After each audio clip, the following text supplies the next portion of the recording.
媽咪，今日好開心你能夠咧同我哋一齊咧嚟到傾偈，分享一啲咧同小朋友讀書嘅經驗嘅。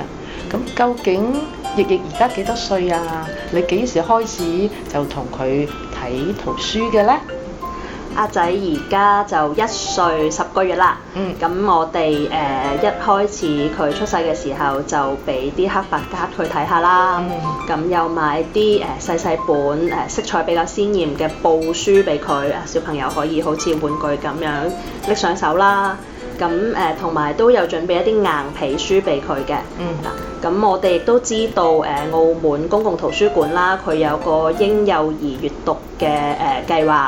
咁就係0至2歲，如果冇記錯，小朋友咁父母同佢去辦個讀者證，咁就可以攞一套免費嘅兒童圖書，有5本嘅，咁佢裏邊都有一啲係啦，適合小朋友硬皮嘅圖案比較簡單嘅書，咁我哋一開始頭2-3個月已經開始俾佢去睇下呢啲圖書啦。